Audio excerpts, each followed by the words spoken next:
If you don't know me by now, you'll never know. David Brent, full blown, fully blown. You called it, or I called it. I'm on the casting couch, and no, I'm not filming any any explicit videos. So let me put my leg down, put my serious face on.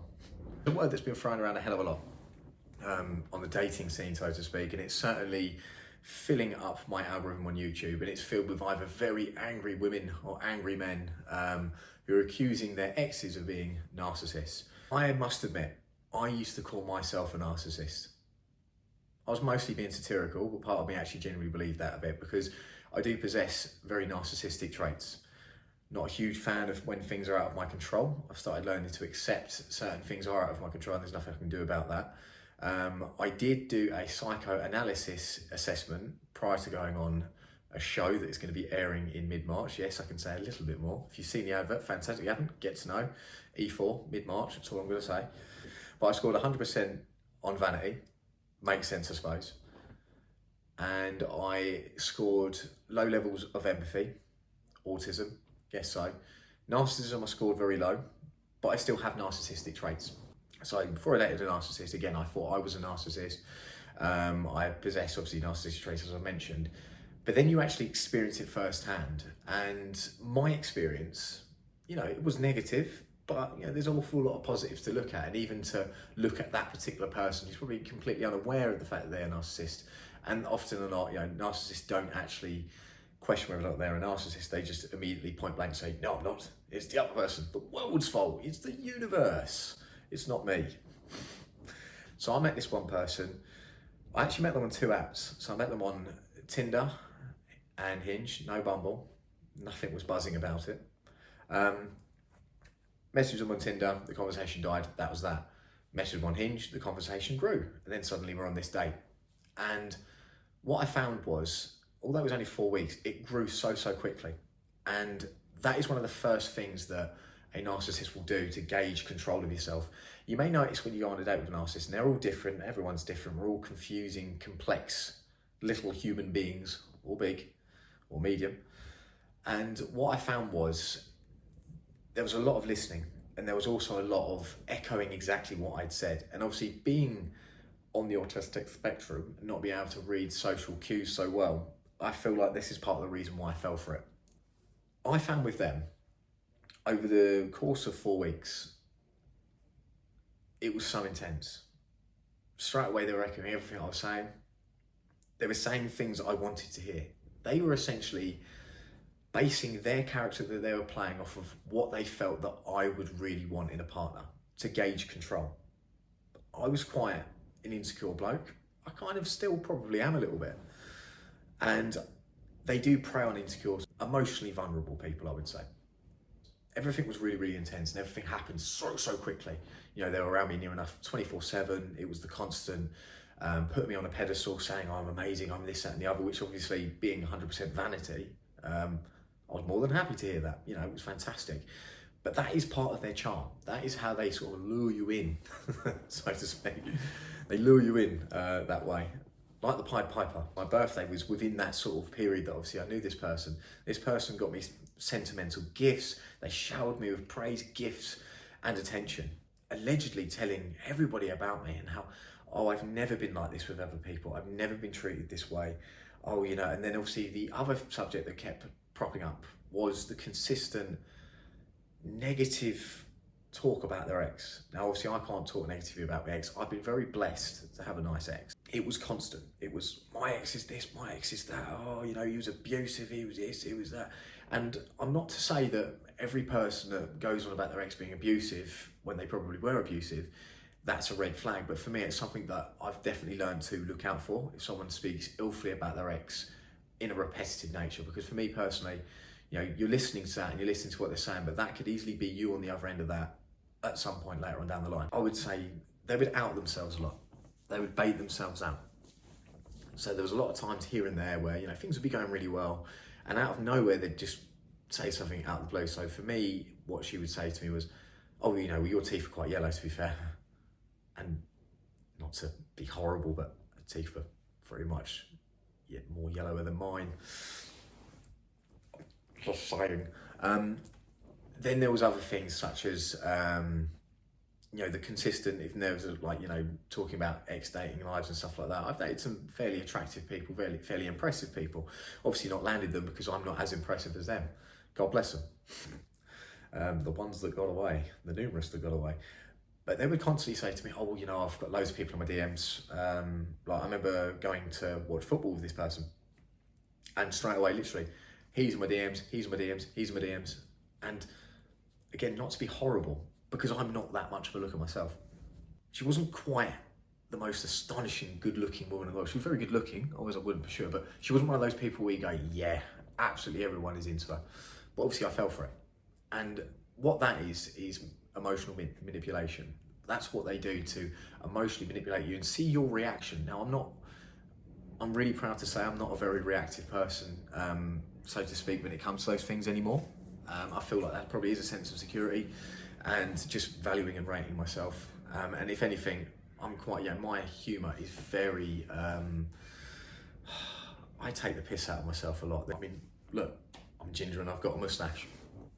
What more else can you say? I actually like the way I look, but anyway. And I never rose to it, but there was always those little things here and there that would come back, and then we'd have little disagreements, and then she would say some derogatory term about some of the people I've dated, and then it would always be sort of like love bombing to then suddenly insulting, and it was a consistent sort of like up down sort of thing. It was things that would register in my head, but again I would get sucked back in, and what I would find is I would get drawn in completely. And what this links in with is obviously, as I've mentioned before, the fear of abandonment. I have a severe fear of abandonment. I must admit, in terms of insecurities, especially at that time, I was really insecure with myself. So I put a hell of a lot in this relationship, situationship, and I also put greater importance of making sure I can maintain that and almost bending over backwards. And the thing is with narcissists is they want you to do that, but then they'll always change the goalposts. You may score, but then all of a sudden VAR comes in check and it didn't cross the line, and then you have to go again. And then you might go again, and this time it's offside. And then you go again. You might go again, and it was all of a sudden handball despite it literally touching your feet and nothing else. And then you go again. It's a consistent change of goalposts. And when you challenge that, that is when it falls apart. And for me, a couple months after that, bear in mind it only lasted 4 weeks, I was really questioning myself. I was like, oh my God, like, I'm clearly not good enough. I'm this, I'm that, I'm this, I'm that. What it came down to is the fact that I challenged things. I didn't just sort of let things slide completely. I laughed things off, I wasn't reactive, but then when I did challenge things, I challenged them with logic. And obviously the narcissist didn't really like that, because again, they're not in their control. And they cannot dictate the situation, so therefore, what's the easiest thing to do? Well, find another supply, which did happen. What I found is, when things ended, and this is what led me to understand a lot more about narcissistic personality disorder, specifically what is a narcissist, is I often called myself a narcissist for my vanity and being a little bit self-absorbed, hence why I've got a YouTube channel. If I'm honest with you, this is my viewing more so than anybody else's in a way, which is a narcissistic thing to say, right? Things ended that didn't sit right with me obviously at the time. Now I'm intrigued by it. I find it so interesting. On that last night, they turned around and told me they were falling in love with me, which really caught me off guard. I mean, bloody hell, it's only 4 weeks. But for me in that moment, that's what really lured me in. That for me, when they said that, was like, oh my God, okay, fuck, I think I love you too. I think I love you too, oh my God. And they used the analogy of this being them. This is the end, this is love. They're here, they're tipping over the edge, they're falling in love. And then they would then go on to say, I'm falling in love, I'm gonna be the one that says it first, I'm gonna be the one that says it first. And they even got to the point where they were like, no, I'm not gonna say it, I'm not gonna say it, I'm not gonna say it. Which is also confusing. I've got enough to worry about. I can't even understand normal people, let alone people like that. Ugh. But what was interesting is obviously the following day, very cold, very off. And for me, the belly was rumbling. Not hunger, just intrigue. I was like, why is this happening? And I think for me, when they ended things, they were expecting me to bow. and be like, no, don't end things, Oh no, I really like you. But I was having none of it. I wasn't interested, because by that point, that's it. You don't want me, I no longer want you. That's fine. Let's switch, let's go.